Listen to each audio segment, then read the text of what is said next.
Hello my ജിയോങ്സ്, welcome to my channel Kiran's insight. ഇന്ന് ഞാൻ യുവർ ലൈൻ ഏപ്രിലിൻ്റെ സീസൺ 1 എപ്പിസോഡ് 13 എത്തിയിരിക്കുന്നത്. സോ എപ്പിസോഡ് 12 ഇന്നലെ ഇട്ടിരുന്നു. സോ ഇത് എപ്പിസോഡ് 13 ആണ്. So check it. അപ്പോൾ നമുക്ക് ആനിമയിലേക്ക് പോകാം. ആനിമ ആരംഭിക്കുമ്പോൾ തന്നെ നമ്മുടെ ആരുമയുടെ ചെറുപ്പകാലമാണ് കാണിക്കുന്നത്. അവനാണെങ്കിൽ നമ്മൾ കഴിഞ്ഞ എപ്പിസോഡിൽ കണ്ടതുപോലെ തന്നെ പിയാനയുടെ അടിയിൽ കിടന്നുറങ്ങുകയാണ്. അപ്പോഴാണ് അങ്ങോട്ടേക്ക് ആര് വരുന്നത്? നമ്മുടെ ഹിരോക്കോ വരുന്നത്. ഹിരോക്കോ വന്നിട്ട് ഭയങ്കര ദേഷ്യത്തിലാണ്. ദേഷ്യം എന്ന് ഉദ്ദേശിക്കുന്നത് ഒരുമാതിരി ഇറിറ്റേറ്റ് ആയിട്ടാണ് വരുന്നത്. ഇറിറ്റേറ്റ് ആയിട്ട് വന്നിട്ട് അങ്ങ് പിയാനോ വായിക്കുകയാണ്. പിയാനോ വായിക്കുന്നത് എന്താണെന്ന് പറഞ്ഞാൽ ഫുള്ള് ഹസ്ബൻഡിനെ ഒരുമാതിരി കുറ്റപ്പെടുത്തിയാണ് പിയാനോ വായിക്കുന്നത്. നമുക്കത് ആ ഒരു ദേഷ്യം ആ പിയാനോയിൽ തീർക്കുമെന്ന് പറയില്ലേ? സോ അങ്ങനെയാണ് ചെയ്യുന്നത് നമ്മളുടെ ഹിരോക്കോ.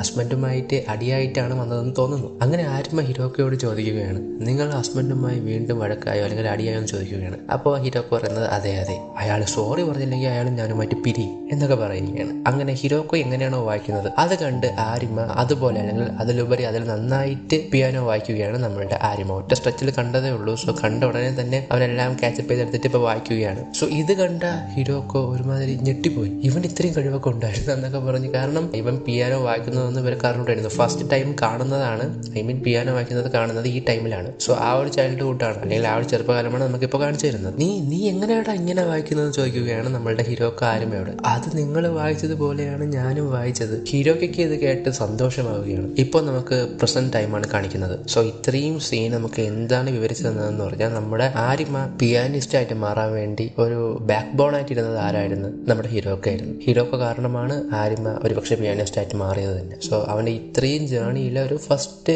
ഒരു തുടക്കം, ഒരു ബേസ് എന്ന് പറയുന്നത് നമ്മുടെ ഹിരോക്കയാണ്. ഇപ്പോൾ ആരിമ പ്രസന്റ് ടൈമിൽ ഒറ്റയ്ക്ക് പിയാനോ വായിക്കാൻ വേണ്ടി സ്റ്റേജിലേക്ക് കയറി വരികയാണ്. ഓഡിയൻസ് എല്ലാം അവനെ നോക്കുന്നു. നമ്മൾ കഴിഞ്ഞ എപ്പിസോഡിൽ കണ്ടത് തന്നെയാണ് വീണ്ടും കാണിക്കുന്നത്. അവനിങ്ങനെ വരുന്ന ടൈമിൽ തന്നെ നമുക്ക് വോയിസ് ഓവർ ആയിട്ട് നമ്മളുടെ ആരിമയുടെ കുട്ടിക്കാലമുണ്ടല്ലോ, ആ ടൈമിൽ ഫസ്റ്റ് അവൻ പിയാനോ വായിച്ചെന്ന് പറഞ്ഞില്ലേ? സോ ആ ടൈമിൽ നമ്മുടെ ഹിരോക്കോ എന്താണ് പറയുന്നതെന്ന് ചുമ്മാ വോയിസ് ഓവർ ആയിട്ട് കേൾപ്പിക്കുകയാണ്. സാക്കി അവനെ ഒരു പിയാനിസ്റ്റ് ആക്കാനുള്ള സമയമായി. സോ നമുക്കിപ്പോൾ കേൾപ്പിച്ച് തന്നത് നമ്മുടെ ഹിരോക്കോയുടെ വോയിസ് ആണ്. സോ അപ്പോൾ ഹിരോക്കയാണ് ഇതിനെല്ലാം ബേസ് കൊണ്ടുവന്നെന്നുള്ള കാര്യം നമുക്ക് അവിടെ വെച്ച് വ്യക്തമാവുകയാണ്. ഓഡിയൻസ് എല്ലാം ആസ് യൂഷ്വൽ നല്ല ഷോക്കായിട്ട് നോക്കുകയാണ്. അപ്പോഴാണ് നമ്മളുടെ ഹിരോക്കോയോട് ആരിമ ഈ സ്റ്റേജിൽ വരുന്നതിന് മുൻപേ പറഞ്ഞ കാര്യങ്ങൾ നമുക്ക് ജസ്റ്റ് ഒന്ന് കാണിച്ചു തരുന്നത്. നീ ഒറ്റയ്ക്ക് പോകാൻ പോവുകയാണ് പിയാനോ വായിക്കാൻ? അതെ, ഒരു വയലിനിസ്റ്റ് പോലും കൂടെ ഇല്ലാതെ നീ എങ്ങനെ പിയാനോ വായിക്കും? നിങ്ങൾ അവൻ പറഞ്ഞത് ഓർക്കുന്നുണ്ടോ? നമ്മളുടെ കഴിഞ്ഞ എപ്പിസോഡിൽ ഒരു പയ്യൻ ലാസ്റ്റ് പേര് കൊടുക്കാൻ വേണ്ടി പറഞ്ഞപ്പോൾ ഇല്ല പറ്റില്ലെന്നൊക്കെ പറഞ്ഞൊരു പയ്യൻ ഉണ്ടല്ലോ. സോ അവൻ കുറച്ച് റൂഡായിട്ട് സംസാരിച്ചായിരുന്നു. അതെന്താണെന്ന് നമുക്ക് കേൾപ്പിക്കുകയാണ്. അവൾ പ്ലേ ചെയ്യുന്ന കാരണം എല്ലാവർക്കും ഇറിറ്റേറ്റ് ആണ് ആകുന്നത്, അല്ലാതെ അവൾ നല്ലൊരു മ്യൂസീഷ്യനോ ഒന്നുമല്ല.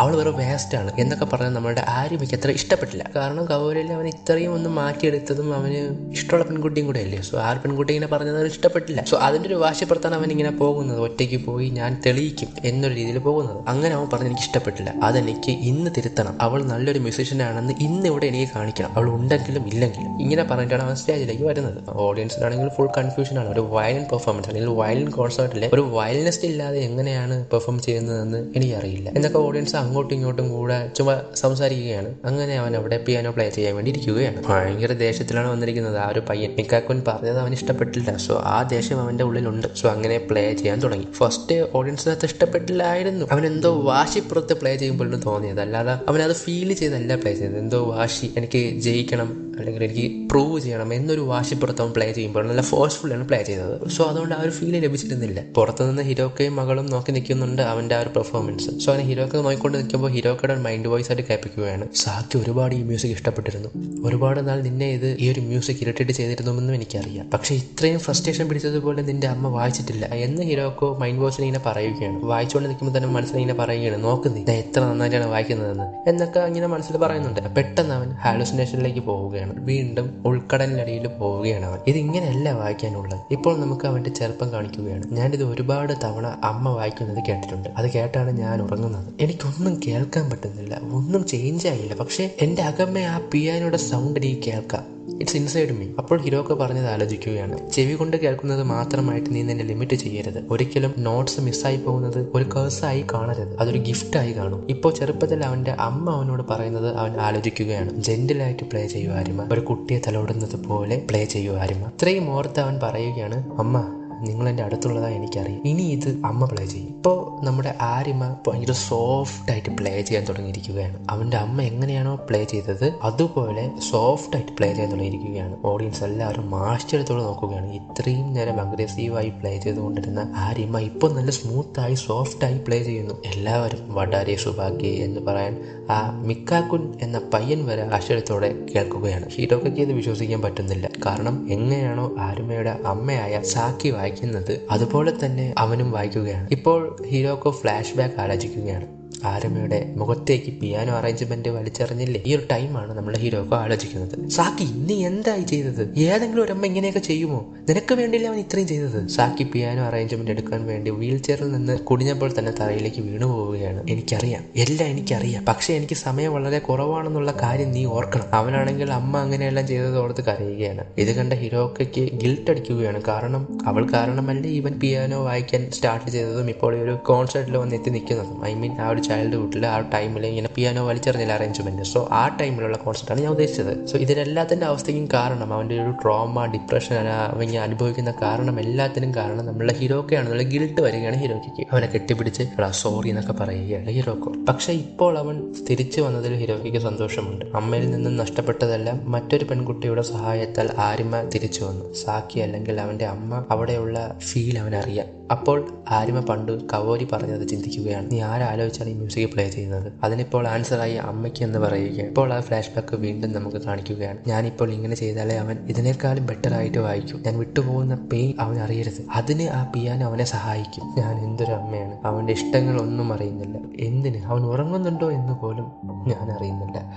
ദൈവമേ, എനിക്ക് മാത്രം എന്താ ഇങ്ങനെ ഒരു ജീവിതം? ഞാനിനി ഏത് ജന്മത്തിലാണ് അവനോടൊപ്പം സന്തോഷത്തോടെ ജീവിക്കുന്നത്? ആ ഫ്ലാഷ് ബാക്ക് അവിടെ വെച്ച് അവസാനിക്കുകയാണ്. ഇപ്പോൾ ആര്യമ്മയെ കാണിക്കുകയാണ്. അവനിപ്പോൾ റിയലൈസേഷൻ കിട്ടിയിട്ടുണ്ട്. എന്തെന്നാൽ ഇത്രയും നാള് അവൻ ഹാലുസിനേറ്റ് ചെയ്ത അമ്മ അത് വെറും തോന്നലായെന്നുള്ള കാര്യം അവന് മനസ്സിലായിട്ടുണ്ട്. എൻ്റെ അമ്മ എവിടെയുമല്ല, എൻ്റെ അമ്മയുള്ളത് എൻ്റെ ഉള്ളിലാണ് എന്നൊരു റിയലൈസേഷൻ അവൻ കൊണ്ടുവരികയാണ്. അവൻ അമ്മ പറഞ്ഞെടുത്ത നല്ല കാര്യങ്ങൾ അവൻ ഓർത്തെടുക്കുകയാണ്. മ്യൂസിക്കാണ് എല്ലാവരെയും കണക്ട് ചെയ്യുന്ന ഒരു സത്യം എന്നുള്ള കാര്യം. അവസാനം അതവൻ വായിച്ചു നിർത്തുകയാണ്. വായിച്ചു കഴിഞ്ഞതിന് ശേഷം എല്ലാവരും ക്ലാപ്പ് അടിക്കുകയാണ്. അവൻ തിരിച്ച് സ്റ്റേജ് വിട്ട് നടന്നു പോകുന്നു. അവൻ ആ ഫ്ലോറിൽ ഇരുന്ന് പോവുകയാണ്. കാരണം അത്രയ്ക്കും എഫേർട്ട് എടുത്ത് വായിച്ചിട്ടുണ്ട്. അവൻ്റെ കാലും മുട്ടൊക്കെ വിറച്ച് അവൻ അങ്ങ് ഇരുന്ന് പോവുകയാണ്. ഹീറോക്കയുടെ മകൾ അവനെ ഓടി വന്ന് കെട്ടുപിടിക്കുന്നുണ്ട്. ആരും വേണമെങ്കിൽ അവസാനം അമ്മ പറഞ്ഞ രീതിയിൽ പ്ലേ ചെയ്യാൻ പറ്റിയെന്നോർത്ത് കരയുകയാണ്.